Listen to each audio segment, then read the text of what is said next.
What's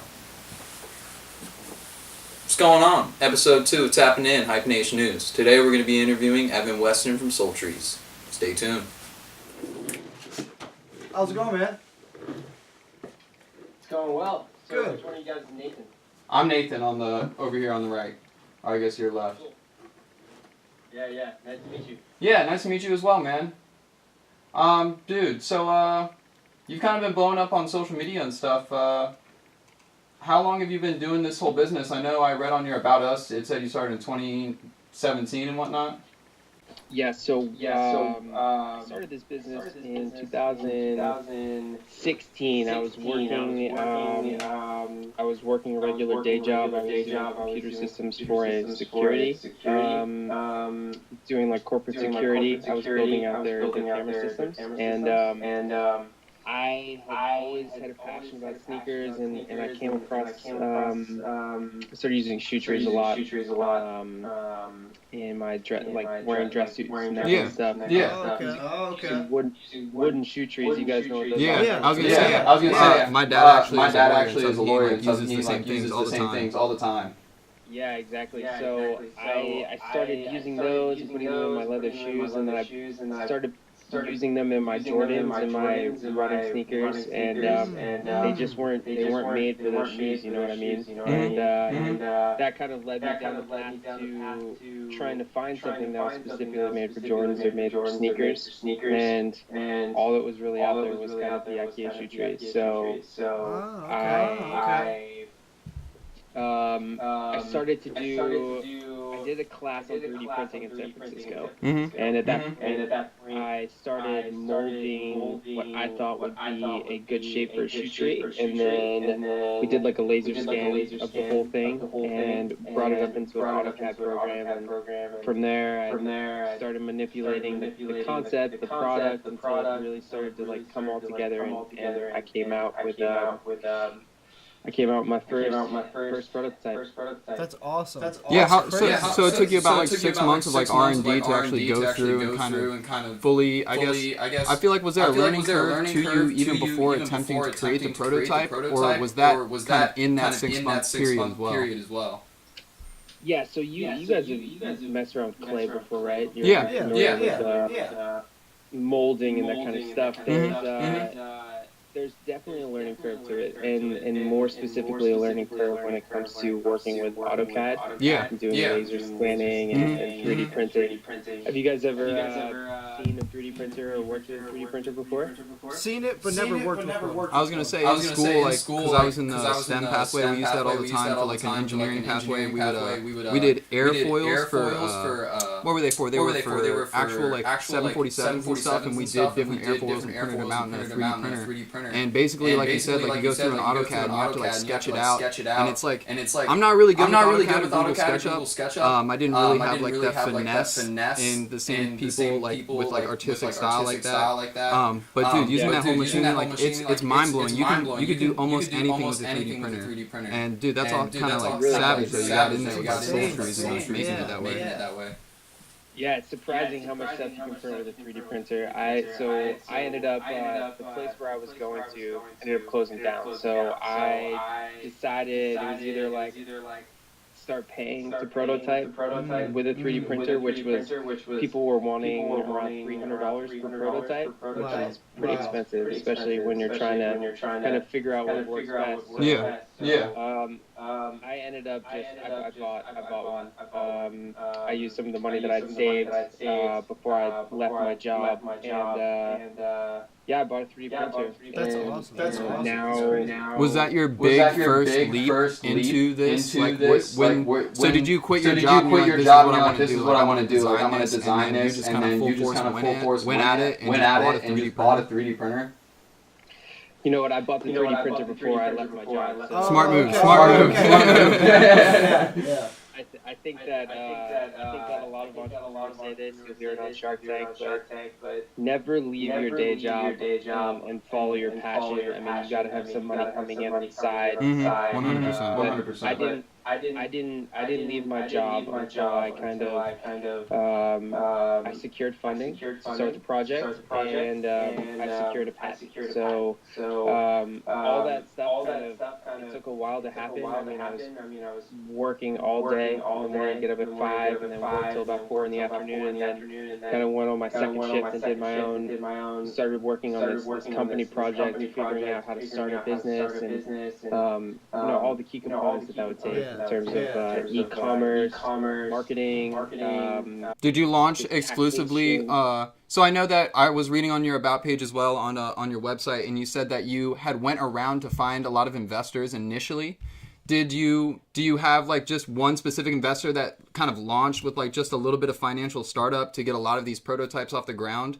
And then once you did that, did you exclusively go e-commerce through Shopify websites and kind of digital ads and forms like that? Or did you kind of brick and mortar and go to Foot Locker and all those other type of retailer shops and kind of push it that way? Interesting. There's a lot there to unpackage. So what I did was once I won a pitch contest at UC Berkeley, and what happened after that was I was able to secure a lawyer for pro bono. He helped me get my trademark and my patents.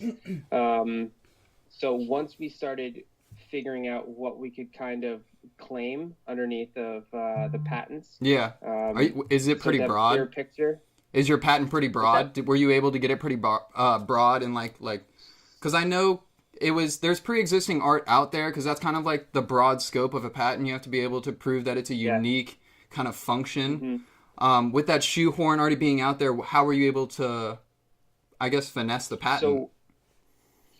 So one of our patents is still pending right now. Okay. And what's been going on with that is there is prior art, and we did claim a pretty broad scope initially, as you're supposed to do. Yeah, of course. It's the utility patent, which is the one that's still pending, that we're still fighting to try and figure out what we can claim. That one we expect to hopefully wrap up around this time next year. It's just those kind of take a long time. The design patent was a little bit easier. We came up with some specific things for this product. One of them being that it actually mimics the shape of your foot and the tendons going down in your ankle. So it's called the longest tendon, but it's kind of boring stuff. But I go ahead. What is the longest tendon? Go ahead. Go brainiac us for a second. Yeah, so the longest tendon is the longest tendon in your foot and in your leg. It goes all the way up the front side of your shin. And that's the one that kind of you'll see move on your ankle when you pick your big toe up and down, when you flex your foot up and down. So I kind of studied that in terms of, how do I make the perfect shoe tree? What are all these other products missing? A lot of products, are looking to spread out the end of the foot, and then they just push back on the heel, and then that's it. I mean, that's pretty much all you need for leather dress shoes and all these other kinds of shoes. But with basketball sneakers and boots and running shoes, mids and high tops, you do want to have some tension and some support on the toe, or along the tongue. So, and that pretty much just comes down to mimicking the shape of your foot. So I studied the foot and how it worked, and then, like I said, I did a couple laser scans of my friend's foot in an up and down position, and I pretty much came out with the understanding that tendon is pretty much, that's what we want to mimic. And so that comes out of the base of your foot at a 73-degree angle. So that's kind of let me show you. So this is obviously our shoe tree. And then this is the 73-degree angle that I'm talking about. So when we come out at that angle, it supports the tongue fully all the way through here. And then we have an adjustable cap here at the end, where you can kind of make this longer or shorter depending on how much tension you want or how high the shoe is. So Dang, that's actually That's super cool. really so, smart. So Yeah, that's what that's allows you to get that flex up against the tongue to really kind of keep the original shape of the shoe and keep it in that pristine shape throughout its storage, more or less. And you've got more option than just shoving a wooden insert inside of there as well. Yeah. Yeah. Dude, that's awesome. Yeah. No, That's it's cool. crazy. So yeah, like I said, segue onto the funding part. So once I was able to figure out that, we could get a patent on this and we were going to be able to claim that IP, I started pitching, and I pitched hard. I went to a couple friends here in the Bay, and we drew out, the 30-second pitch, the elevator pitch, the 2-minute pitch, the 5-minute pitch. We came up with a pitch deck of slides and, what our valuation was and how we were going to launch and wrapped all that stuff together, all the stuff you're talking about, the retail expansion. It was, I'm very grateful to live here and to kind of take advantage of all these free resources that we have here in the Bay Area. But it was a roller coaster, man. It went from 2016. It was about a year after that. That's when I secured the funding, and we launched 2 weeks after that. Before I'd secured the funding, I had kind of I took out a small loan from the bank, and I used that money to go to China and to start sourcing factories and to really get to go do the nitty gritty in the factories and figure out up in hand. Who could actually produce things on time and with quality, because quality is a big control for because it's hard, because they can send you 3 prototypes that are absolutely pristine, like perfect condition, but when you go to order the 10,000 100,000 batch order, like you might have a lot of you'll have some big numbers. That's the horror story, and that happens a lot. I mean, it's a very money driven economy over there, and if we're 2,500 miles away or 3,000 miles away. As soon as you sign that purchase order, if you don't have the quality control steps in place and a contract which outlines exactly what the product has to look like, and if there are errors that they have to kind of absorb those, and there's a lot of stuff you learn when you're over there. And then my first order, I made some mistakes, and after that, I hired a lawyer in China to kind of just dial things in for me, and to not have those errors happen again. And now it's very, I would say, if anyone wants to order anything from China, always get samples, always do your due diligence on the factory, and invest, if you have the money, invest in hiring a quality control person in China. It's not that expensive. These people work for like $5 an hour. Dang. Max. That's crazy. I mean, you can live pretty well over there for $5. Yeah, absolutely. Most days I was there, I literally stayed at a hotel, like a 3-star hotel, and I spent like $25-$30 a day to like live comfortably, which is kind of crazy to think about being in America. But it's absolutely get a quality control person over there, someone that doesn't work in the same town, because the factories in the town, all the factories all are connected in different types of industries. There's different families that run them, and you want to make sure that you're bringing a quality control person from out of the province to kind of things. And as soon as your shipment hits the docks and it's off on the container ship, they're no longer liable for most instances of error and that kind of stuff. So it's just something to keep in mind if anyone listening wants to manufacture things in China. Do your due diligence. Yeah, 100%. That's insane. I was gonna say, because there are a lot of scam artists out there, especially when there's like so much distance and it's so easy to just be sign and then it's over. But going back to, I guess, your initial startup investment, trying to meet with people, when you were initially going to do your elevator pitch and all your 2-minute pitches, was it really hard to convert people on the fact that you were trying to take the dress shoehorn and just apply it to basketball shoes, and that there was like an overwhelming market for that? Yeah, initially it was. I mean, a lot of investors, especially in this area, are not looking for not material products, but they're more into tech investments. But one of the things that was kind of running in my favor was that I was able to create they call them Me Too products, where say you have a can of Coke, and you can make a better can of Coke by adding a couple different ingredients or making the packaging better. So what I was doing was I was pretty much bringing a Me Too product to market, but I was differentiating us by adding a couple different features that have never been seen before, and then having those patents. So it took a while, man. It took about 5 months, and then I actually met someone at a SneakerCon event. I met this kid, and I was doing product research there. I was walking around with iPads trying to figure out. I was collecting emails. I was asking questions like,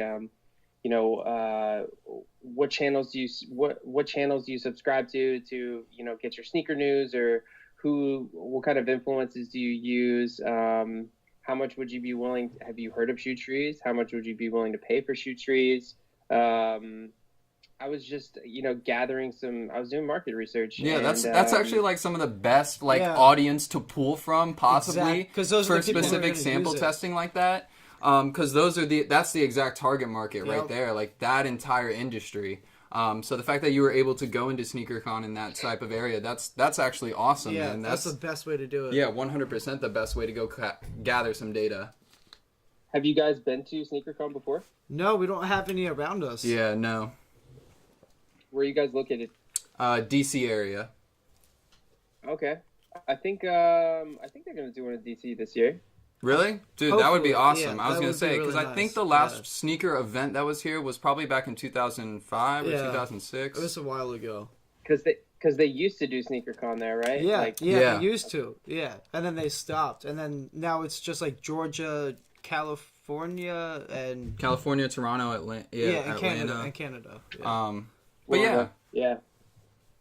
But yeah, it was great, man. It was definitely a good learning experience. That's insane. And it's a great way to get your name out there just in general too, because all those kids are probably the ones who would look to, like, once you do start to like come up a little bit more and they see you again, they're like, that's the guy I was seeing at SneakerCon. I'm definitely gonna buy that. Yeah, those emails are crucial. When you follow up and be like, hey, I know you don't know about SoleTrees, but you're about to. Exactly. So I guess continuing from there, so you've got the investment, you've got the prototype, the patents pending.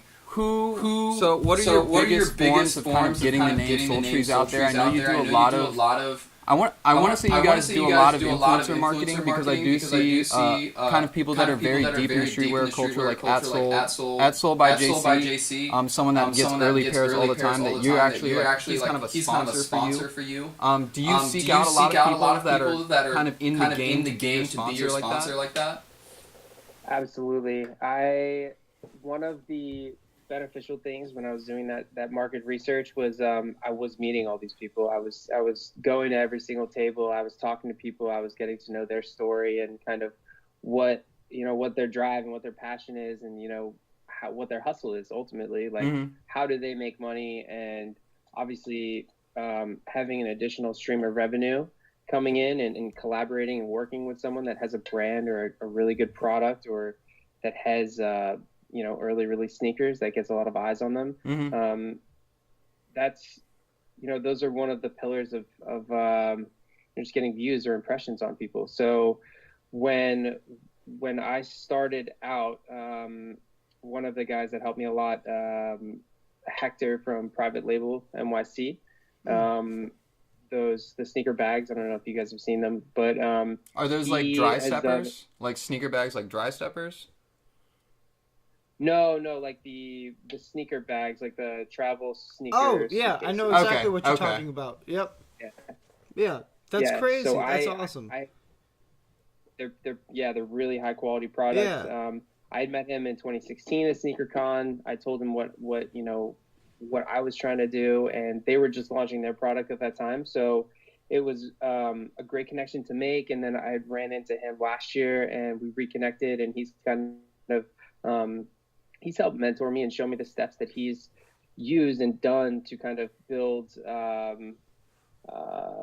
what are his pages? He's got private label. He's got boosted or what is that other? What's the really big? I want to say boosted education, maybe. Are you talking about on an Instagram page? On Instagram, yeah. It's a boost. Jesus, what is it? Boost vibes. Boost vibes. Okay. Yeah. So he used that as a platform to get his products across, and more importantly, just kind of build views, build page views, get more followers, and that kind of content aggregation strategy, and finding the right people that are creating high quality content, reaching out to them. I'm constantly doing that. If I see someone with a nice page, a really nice feed, they have everything looks super clean, high quality, I'll reach out and be like, hey, we'd like to kind of work together to create some content. What are your thoughts? And ultimately, I'm here every week. I'm sending out new pairs of SoleTrees to people around the world. Crazy. People that are putting out high quality content, looking to work together, and just kind of getting our products all around the world, which is really cool. It's expensive. Shipping's expensive, but it's fun, man. It almost pays for itself in the long run. Because that promo. It almost pays for itself in the long run. Yeah, the promotion that you get from those influencers and kind of almost, especially I would say in the sneaker culture, because when you kind of get deep in there, there are specific pages that people are constantly viewing. So if they see SoleTrees pop up, maybe 3 out of 10, now 5 out of 10, now 6 out of 10, it's like that saturation where it's going to make the audience feel like, all right, like, this is obviously like a good product. Yeah, like everyone over here has it. I might as well like get in there and grab my own. Yep. There's definitely a number of touch points that you have to hit when bringing in a new customer acquisition cost. If you're trying to do it organically, there are those that a certain amount of touch points where you have to they have to see it a couple times, then maybe they sign up for your email marketing, and they have to go through a couple different campaigns before they convert. But it's been a ride, man. I didn't know anything about all this social media marketing stuff, and it's been cool. It's been a really that's awesome, interesting window into the future of how things are being sold online. Yeah, especially like with Instagram moving more onto kind of being able to catalog products through Facebook and then actually create a shoppable feed. Like social media marketing is soon going to become social media shopping. Like platforms that are going to become like an eBay type of thrift store where like you could whatever have you see page on there, you can buy right away. Yeah, exactly. Yeah. And that's kind of what's crazy about social media platforms is that they're becoming so an integral part of our life that soon you'll be able to like go onto your favorite page and probably order your favorite sweater like within a couple clicks. Yeah. Makes For it sure. easier That's the goal, right? Is to kind of eliminate the static between the checkout carts. So yeah, that's why Amazon's last mile is going to happen. Have you heard about Amazon's last mile where they're trying to kind of when Amazon's last mile happens, it's where you can get any product, I think same day within like 20 or 30 minutes. And it happens because they have storage points at each location. It's basically Amazon Prime on steroids, like shipping beyond belief. Oh, like the drone delivery kind of stuff? Yeah, but when that happens, like you can say goodbye to convenience stores because you'll have an Amazon package delivered at your doorstep in 5 minutes with a pack of cigarettes or like some Gatorade or something. I see what you're saying. Have you guys heard of the one that they're doing? Amazon's competitor. I don't know if Amazon bought them, but I saw a story the other day about this company in Australia who's already been delivering food, made to order food, or like burritos from your favorite place down the street. And some families like it, and then the older generation are they're just mad because all they hear is buzzing over their houses all day. But they're definitely. The drone delivery is crazy. I mean, they were delivering coffees. What? Really? Kind of nuts, right? That is crazy. How'd you like your caramel macchiato air delivered, Extra cold, please. Dude, that's kind of crazy, though. Yeah. But that is that generational gap that's like, it's always going to be there. And then it's wrong. You're like, can you send it back? Yeah. Oh, fuck that. Join it back. This is supposed to be soy, damn it. But do you guys Go ahead. I'm sorry.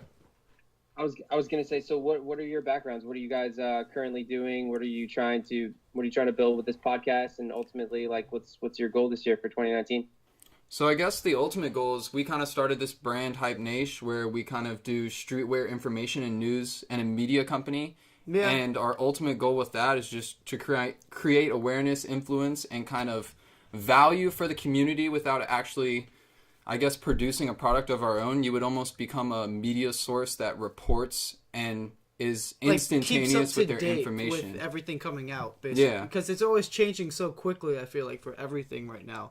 Yeah, and then the goal with this podcast is so we actually created this new series we call it Tap In. So we're tapping in to kind of the influencers, the streetwear culture, and other people that are actually like growing and thriving in this industry. And so we're reaching out to other pages, other influencers, and other businesses to just kind of get their story, learn what they're doing, and just kind of reciprocate that value to people that want to listen. Just get a little bit more insight for people who, don't reach out to other people but want to know what's going on, kind of deal.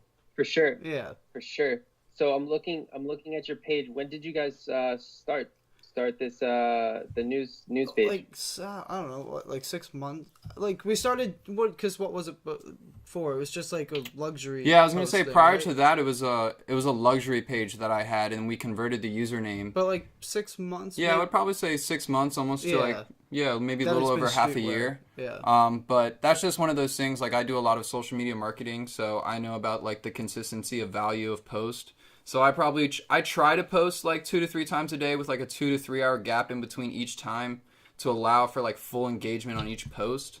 But specifically on this page, I've reduced the amount of posting to increase overall engagement. And I've since then channeled more organic following to a different page called HypeNaysh Leaks, just to kind of further grow the influence of social media and expand from there. But yeah. So what were you doing before the social media stuff? What's your background? Because it seems like you're pretty dialed in here. I was gonna say, so my overall understanding is I've always had a passion for business. Growing up as a kid, I walked dogs. I hustled Pokemon cards. I sold gum. I sold Yu-Gi-Oh cards. I just kind of was always interested in. Always want the money. Yeah, I was. Want the money. Yeah, I mean, I grew up, and then I grew up in a. My family was doing all right. My dad was a lawyer. Everything was going good, and then it kind of split when my parents divorced, and then the market collapse happened, and I grew up like more or less kind of poor, and I was like, well, that I was not didn't enjoy that part of life, so I just made kind of the mental decision that hey, I'm gonna take $10, I'm going to flip it into 20, and I'm just going to figure out how to do that a million times. Yeah. So, segueing from that, I was in STEM in high school, which is science, technology, engineering, and mathematics. I go to University of Maryland, College Park, working on a mathematics degree. Don't really know what I want to do with that, but it's just a piece of paper that I feel like might be helpful. It shows that it actually happened. Yeah, it shows that I completed what people look to see what you maybe completed. Yeah. But then. So are you still in school right now, or? Yeah. So I go 2 classes a semester. So I only go for like 2 or 3 days, and for about like 2 hours. 2 hours every day. So it's not aggressive, because I spend more of my time on my side businesses, which are so the reason I know so much about patents is because I got a patent for a type of riding mask for motorcycles. So cool. We're Leatherface Gear, and we kind of took a motorcycle mask and priced it into 2 layers. And we started our business in the last summer. So we're almost a year old now. But we did an expedited patent, and that took roughly... It was a long time. Yeah, it was probably like 2 years of writing it. And then once we finally submitted, they kicked it back, and then we submitted it again, and we were able to get it in just under a year. And is then this for a utility patent, or? I want to say it is utility because we completely like redesigned and re-engineered the entire motorcycle riding mask, so we were able to create a different set of functionality beyond what was our competitor was like a bandana, the neoprene masks. And then like kind of balaclava style. Yeah, and then a balaclava. But we add some like other features in there, and like it's removable and stuff. So it expanded on that.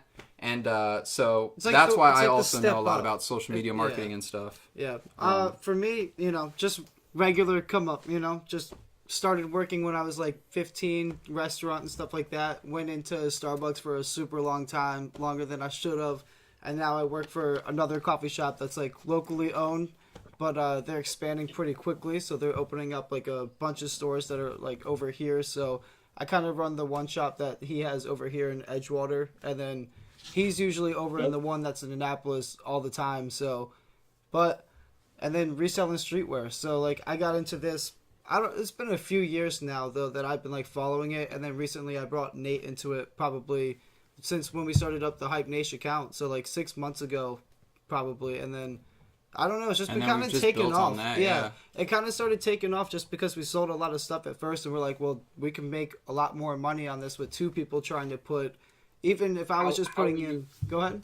I'm sorry, don't mean to interrupt you. No, how you're are okay. you guys sourcing the stuff to sell? And were you just selling directly through your Instagram page, or like how were you able to kind of like build customer trust so that they knew you weren't selling like fake shit? So through Grailed, it's like if you've ever Grailed. Yeah. So I started off of Grailed, and then I would talk to people from Grailed, and then kind of direct them to Instagram, just so that way you could build that little bit of trust from Grailed. So they're like, oh, okay, I can see your list of products. I can look through a bunch of photos, see like he's taking pictures of the tags. He knows like where the seams are supposed to like match up and things like that. So you take pictures of all the like real detailed stuff that people want to know of. So when you're telling them to go to your Instagram, they're more likely to kind of be like, oh, okay, this guy's legit, rather than someone who's sending like one picture and he's like, oh, text my phone number, actually.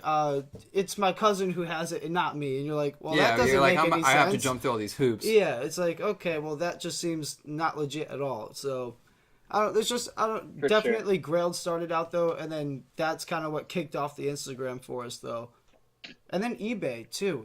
Surprisingly, eBay. eBay cooks, but there's also like, so you can get a lot of great steals on eBay. For example, like just after a dropper, you could even get early pairs. But it's hard because it's just so easy to fake and send fakes through eBay. Yeah, you got to be really careful. Yeah, so eBay's tough, but if people are willing to buy, I mean, all of our stuff is 100% authentic, so we're not afraid to ship it out. But you know, Instagram, Grailed, eBay. And then we do a lot of like local stuff too. Like there's this app called OfferUp, which is like just in our local area. You just take a picture and it expands. It's like 10 miles. A bigger Facebook marketplace, kind of. Mm. Yeah, just locally. We have OfferUp around here too. Yeah. There's OfferUp and Lecca. Yeah, Lecca. Yeah. But I don't know. It works cool pretty apps. Well though. Yeah. But there's a lot of like fakers on there. Yeah, I was gonna say like, how do you validate the stuff that you're getting? You guys just obviously you use Reddit, or like what do you use to kind of figure out, what are the products that have those telltale markers of fakes? Honestly, like following influencers on like YouTube as well as Reddit, because there are a lot of people that have their influence is built around being transparent and also providing like real value. So there's a lot of people on there. Like I feel like Yeezy Busta. A Ripe, what is his name? A Ripe Tro or a Ripe Drew or something like that. He's the UK's biggest hype beast or whatever. But a lot of those guys do legit checks for a lot of the things that we purchase. So it's easy to find an instructional video that really should be released by Supreme or like Bape or somebody for like a quality check. But those people do fantastic walkthroughs of detailed legit checks, and you can finesse it through that. They'll take like 15 minutes for you and give you the like stitching lineups, where the like font should line up on everything, what the material should look like, how even just like the crease in the leather, how many dots in the leather should be there.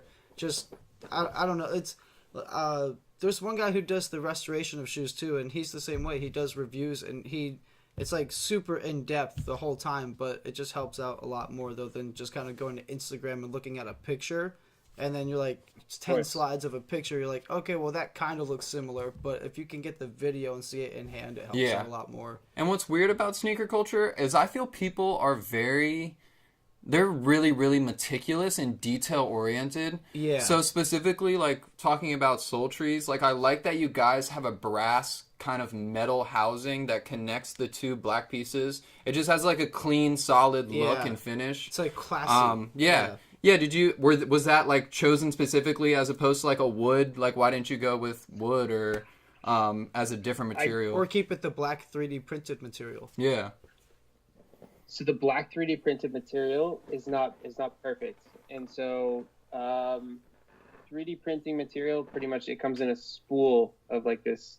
It looks like pasta wrapped around a spool. So it prints in lines. It's sliced into layers. So it's jagged. It's not perfect. So that kind of it scrapes the side of sneakers and scrapes the whole inside where the fabric is. So I knew that wasn't going to work, and then it just didn't look that high quality. Okay. Not to say I still use the 3D printer. We use the 3D printer to do all of our clips. I'll send you guys over a pair of SoleTrees, and you guys can see. But when you open the package, let's see. So when you open the package, all of the springs come. They come put together with they come together like this, and so you kind of just snap these out.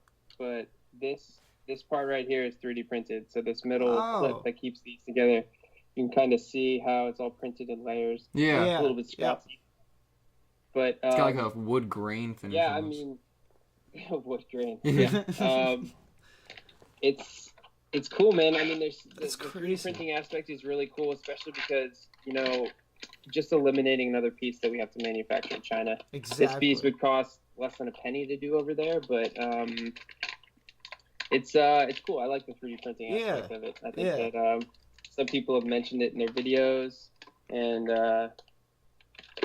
it's cool, man. Take advantage of everything that's around you, right? Right. Have you printed anything like super random? Like were you just like screwing around with it and you're like, all right, like let me see if I can like print a bag of like half-eaten potato chips and just like have that bitch like a sculpture. My girlfriend has me print things for her all the time. We have like a. Does she really? What, like household items? Probably. Yeah, there's an elephant hook right here.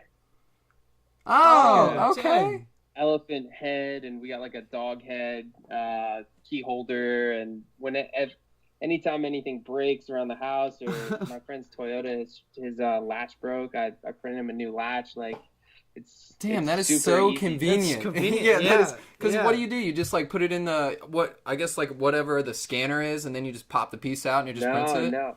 So there's this website called you could do that. You could laser scan something, but there's this website called Thingiverse, and there's like over 1 million free CAD files that you can literally print anything. Wow. So it just gives you like all the coding to insert basically, and you just toss it in there and it does it for you.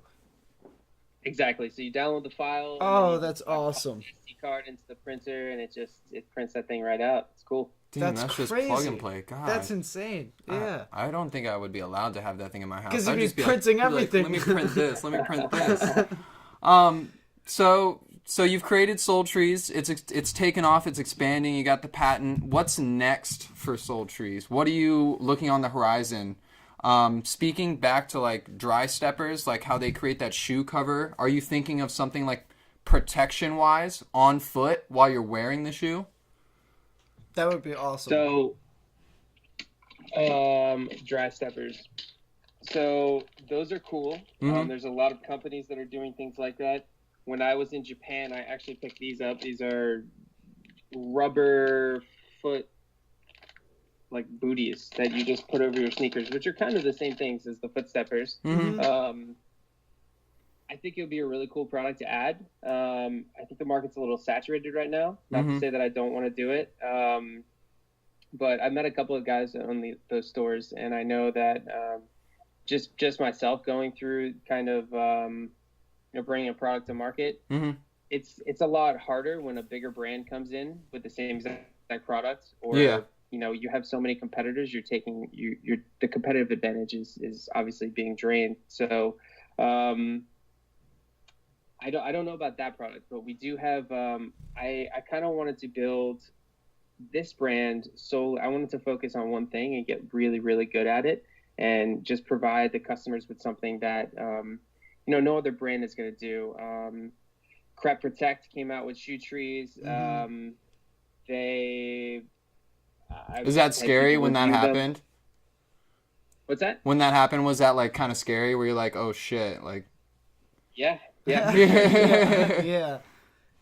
The crazy part about that was I actually had gone to London, and I made the mistake of talking to a bunch of people over there, and I ended up talking to one of the owners of Crep, and I told him my entire product idea, and everything down to the packaging of my initial product. And 6 months later, I was coming back from China. We were manufacturing. We were getting ready to drop, and I got the news that they were releasing the product, and I had a mental breakdown for sure. God damn, dude, that's crazy. Yeah, especially because you were working. Were you working on the patent at that time?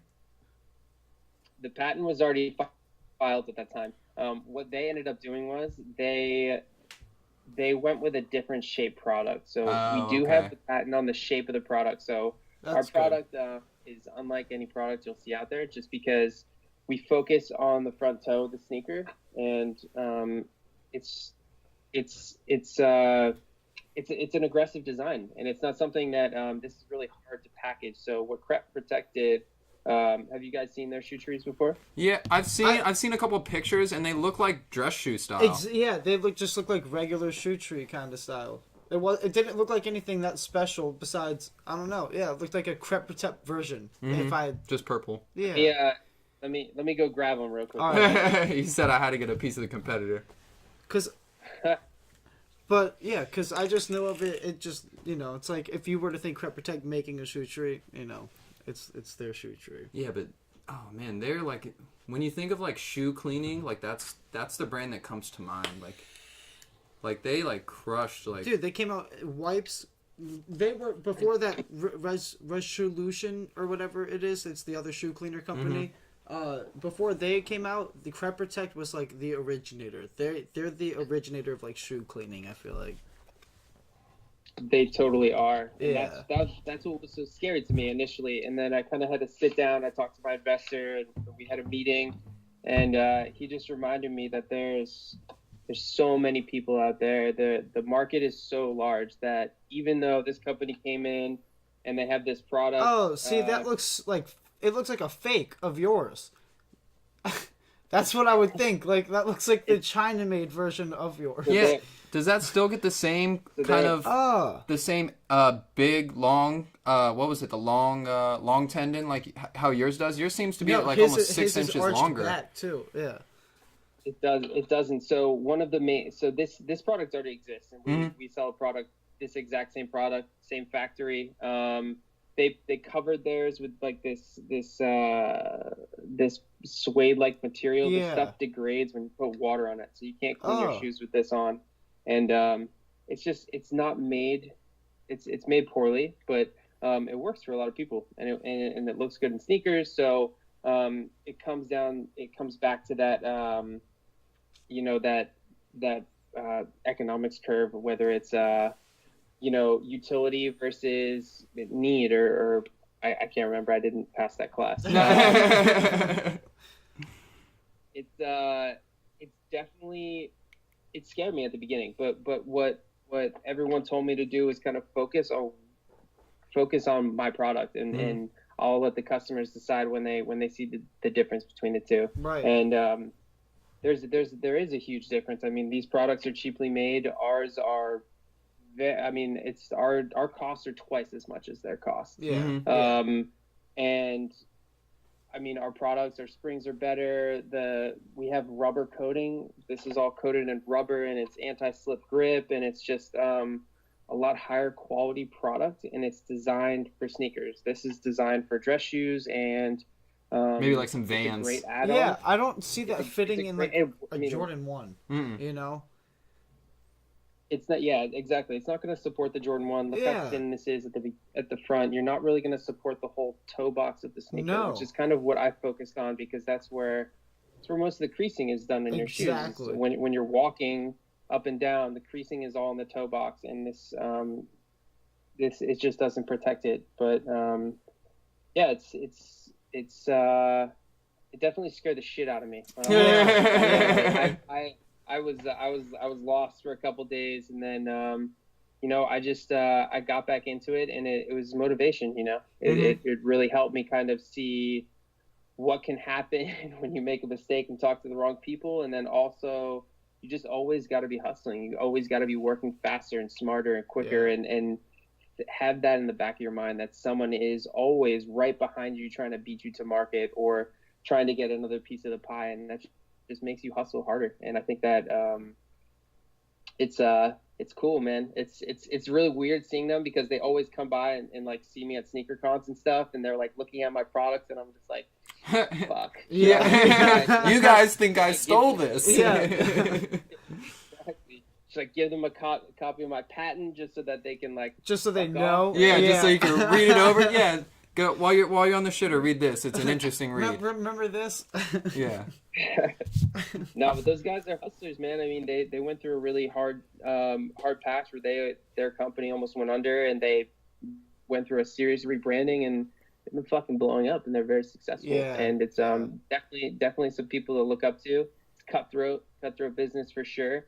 There's no love in the sneaker game. No, definitely not. Seriously. Everybody's trying to grab that bag. Dude, everybody.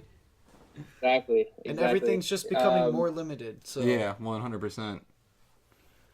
For sure. Yeah, it's cool, man. So we should definitely work together and do. I don't know if you guys do giveaways, or how are you growing your pages right now besides the content aggregation, that kind of stuff? We haven't scheduled any giveaways yet, but we are planning on some. So if you want to team up for something like that, we can definitely promote a couple. We could do like a packaged giveaway. Yeah, I was gonna say because I have some of these Yeezy 350 V2s that they're OG, and I got them, but I don't have the box, so no one will buy them. So I'm thinking I might just give them away. So if team up with something like that, that's true. Those are dope. Yeah, these pair of inserts in those or something. That'd be awesome. Oh, okay. It's all good. Shoot down. But just talking back to I guess what was your biggest sneaker? What was your favorite sneaker collab or sneaker in general or streetwear that you kind of would like to see SoleTrees kind of be a part of? That's a cool question, man. I would love to do something. I would love to do something with a sneaker designer and release a special edition of our products for a special release of sneakers. So like the Daniel Arsham collab that came out, the Consortium. 4D. That's beautiful shoe. It was put together well. The whole packaging was amazing. And he's an amazing artist. He's top of his class of what he does in terms of design. But someone like that, I love working with artists. I love working with customizers. I would love to. I met Virgil in London last year, and did you really? I was trying to get him to sign a pair of my SoleTrees and bring them home. Oh my that god, would have been that so would have been cool. phenomenal. That would have been insane. Yeah. Especially because just this past year and everything with the 10 collection and stuff happening and his name being like blown up even more than it was prior. Yeah, now with Louis Vuitton too. He just put up that amazing art piece in New York. It's crazy. Like he's just like being blown up. Yeah, dude, that would have been crazy. If you could have even just talked to him to do a collaboration of something with him designing, just toss the arrows on top of like a white pair, that would have been crazy. Yeah, for sure. It was a crazy experience. I was there for SneakerCon, and something popped up on HypeNaysh that was like, Virgil's going to be at a magazine signing in the morning. Is the audio right? I'm hearing Yeah. Okay. Okay. So I ended up, I got up super early in the morning, and I went over to this magazine stand, and I was the first person there, and I waited for 3 hours, and I got to talk to him. I talked to him for like 5 minutes, and that's cool. I was asking him about, we were going to do a fabric coated version of this product. And I was asking him what type of fabric I should use, and we were talking about neoprene blends, and I was gonna I tried to get him to sign a pair of my shoes, and he was like, this is really cool. Like, you're creating a whole another product like for sneakers. And he was like, can I have these? And I was like, wow. No. I was like, of course you can have them. Got some pictures with him, and it was really cool. I mean, the guy doesn't sleep. He literally, he came back for that meeting, and then he went straight back and hopped on a jet and headed back to Miami. I think he was DJing at an event. And dear God, that's crazy. Man, he's very inspirational. The way he works. That guy's out always of his moving. mind. Dude, he's doing 1,000,001 different things that's at a time. Crazy. Dude. What a crazy way to meet him too. But the fact that you got to meet him and it wasn't just a 30-second thing, you got to talk to him a little bit and actually get like an insight. That's really how cool is that he actually took the time to be like, talk about different fabric blends, about your product that you're about to launch, as opposed to just being like, oh, do you want to just like take a quick, picture and then walk away, sign your picture. That's exactly like what do you do in that type of situation? You don't ask for a picture. Like, I was thinking the best way to connect with this guy would be to like ask him about his expertise and kind of what I'm going through. And it was cool. Like, everyone else was literally just trying to take selfies and pictures with him. And like, I got in there, I was talking to the guys that ran the magazine, and it was a really cool experience. It's just like interviews, man. You gotta ask all the right questions, right? If you really want to get to know someone, you take something that they love and that they're passionate about, and you figure out how to make it an amicable conversation. To extract some value out of it. It's low key, like you're trying to get some value out of it. You're like, what can I ask this guy that he likes, that he's gonna give me some insight on? Give everyone else some information too. Dude, that's cool though. But even because who's the guy? There's someone that I feel like shoe creation and shoe customization has really blown up over these past like year or two. Because what's the guy's name? He has a whole sneaker surgeon, right? Yeah, the shoe surgeon. He like has a whole class and everything. And he just launched some. What were they? I think they were Air Jordan ones that were ostrich skin. They were like Travis. Yeah, I think the ones. Yeah, they were. Those things were so cool. But I could definitely see him like spinning up like a. I feel like a SoleTrees like Air Jordan 1 retro high like would be savage. Yeah, getting, especially with someone that's so he's so meticulous with his work, and what he does, he only releases perfection. And I haven't been able to go to his shop yet, but I definitely want to get down there to LA and see what he's cooking up, because I know that he's expanded massively over the past year. He started doing those classes, and then he got a new warehouse space, and he's got every machine known to man, heavy leather working material. Like, he's really passionate about it, and I'd love to meet him, and I'd love to see if this would be a product that he saw the value in and he could stand behind, because ultimately, at the end of the day, that's really all I want is kind of, I'm doing this to, make something that people overlook. But if you're someone who cares about sneakers and who cares about shoes, this, the creases and the little things, that's why we buy new shoes, is because the old ones start to look worn out. So like, my whole thing is just trying to figure out what's the best way to protect the value and to kind of, keep sneakers for as long as we possibly can. And especially with how much they cost nowadays too. Like, I'd rather spend the extra $20 to be able to put like a shoe protector in there, keep it for another 2 or 3 years, rather than like it be just destroyed after 1 year and not protecting it, and then buying another new pair for like $160+. Yeah, just extending a lifetime, and especially go ahead. What do you guys use now? Do you use any type of inserts for the Air Force or Jordan inserts in the front of the toes? Do you guys like those? I actually don't really use anything. I keep the stuffing. From the original box. Yeah, and we then just I just restuffed kind the of paper and back I usually in. use that. But after seeing your product, though, I mean, yours is like the best that I've seen, because I did see Crep before, and I think that's probably why I never got the Crep Protect, because I was like one of those things when you see it and you're like, yeah, it just looks rinky-dink, exactly. You're like, yeah, what did this cost, like $3? Exactly. You're like, well, you're gonna try and charge me like $15 for it. That doesn't make any sense, But to see something like your product, that makes it way more worth it to me. have you guys ever used any other sneaker products? Like, what are some of the things that you see people using? Do you use the sole protectors, the ones that go on the bottom of your feet, or I have you seen used those quite. before? What? I've seen the sole protectors quite a bit actually. But I don't know what kind of material it is. But it's almost like if you took clear grip tape and it's just like it goes right on the bottom of your sole. Exactly. Yeah. Yeah, just protects it. Makes it Yeah. look like it's unworn. And I've seen, Right. because I've seen that on Yeezys and stuff, and people take that off where the boost is usually brown on the bottom, and it's completely white. And like with that film on there, it's like extremely dirty, but they peel it off and it looks brand new. Yeah, and that's the best way to do that. Honestly, Yeah. like that's one of the easiest things to keep your shoes fresh, like for the longest time. But beyond that, I think the only thing we really use is like we just use Crep Protect like wipes and stuff. Cause to be honest, if it's not really nice out, or if I'm not going to do like I'm not going out anywhere, I'm probably just wearing some shoes that. It's not going to really matter if they crease or anything. Right. Because they're probably running shoes like NMDs or Yeezys or something. The wipes are definitely nice because they're travel friendly. Mm-hmm. Unlike, I mean, Sure. the cleaner, you have to sit down, take the time.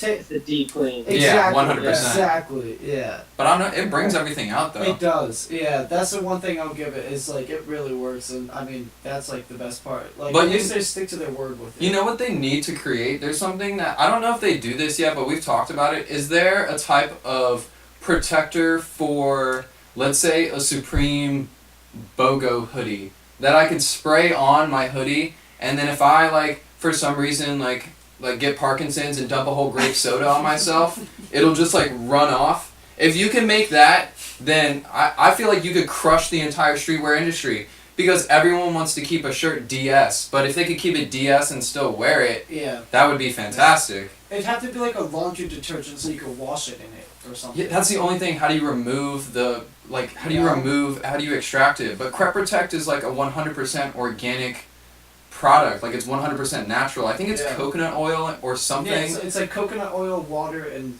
one other thing, I think. Yeah, but Is it? Dude, it's I think- 100% natural. It's so. like there's like 3 ingredients to it or something like I that. thought they used the. Here we go. It's coconut extracts, jojoba, and aqua. Is what it says. Jojoba. So jojoba is probably whatever that is. Yeah, 98% natural. Interesting.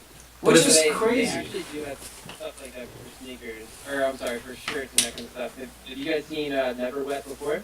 No, I have not. It's like it was like the first thing. So NASA initially owned the patent for it, and then this company licensed it. It's like a spray. Mhm. You spray on top of things, but it's clear and it completely pushes off water. So it's called hydrophobic coating. That's what I thought Crep Protect was made of. I didn't know that they used cocoa.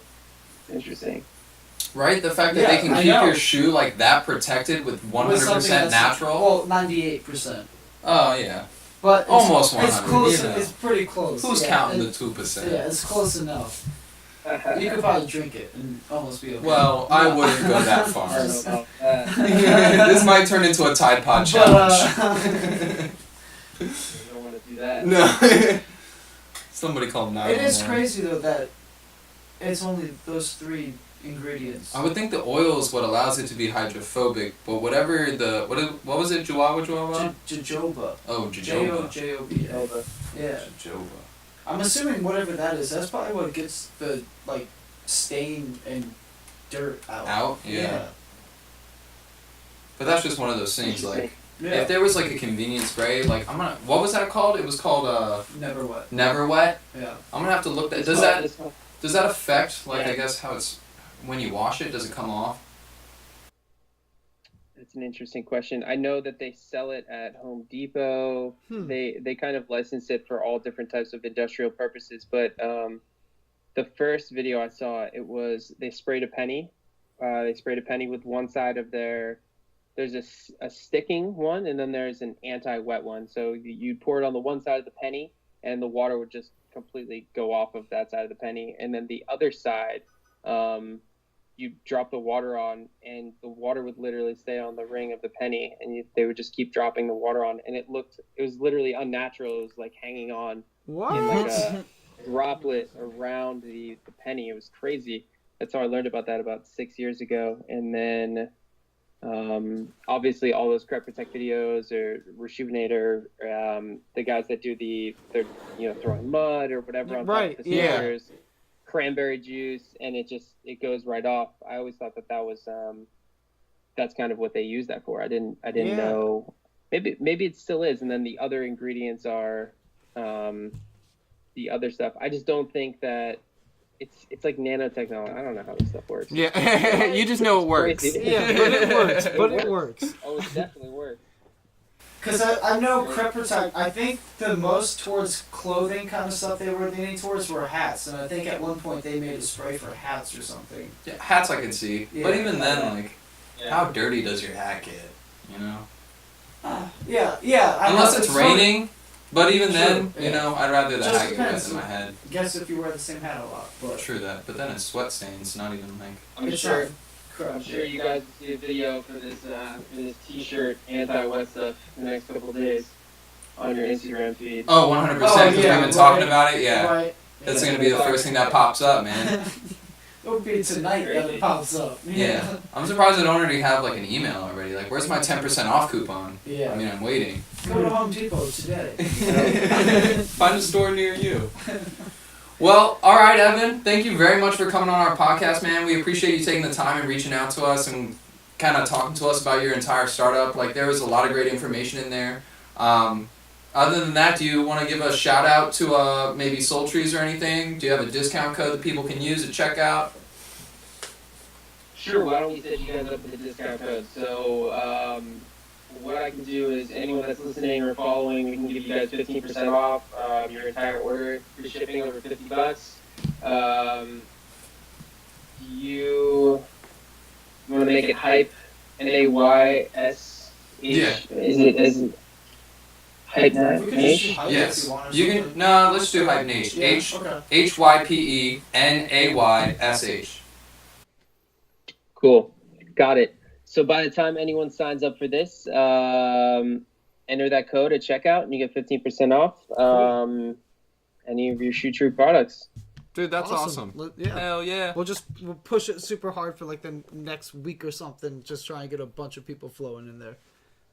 Time to... Cool. And the last thing I'd like to shout out is we are actually about to drop these special edition Gold Link Shoe Trees. We're going to drop them at SneakerCon down in Florida at the end of the month. Okay. We're going to open pre-orders for those guys. It's actually 14 karat gold plated. So okay, getting fancy. they're a little bit more expensive. They look super dope in your sneakers, especially if they're grails. But yeah, keep an eye out for that. And if anyone's coming to SneakerCon or is in the Florida area, come hit us up. Tell us you heard about it on the podcast. Damn right. Yeah. Go see him at his booth, guys. Yeah. Well, all right, man. We're going to let you go, Sure. buddy. Thanks, man. Sounds good. All right, guys. Take care. Peace Nice out, meeting brother. you.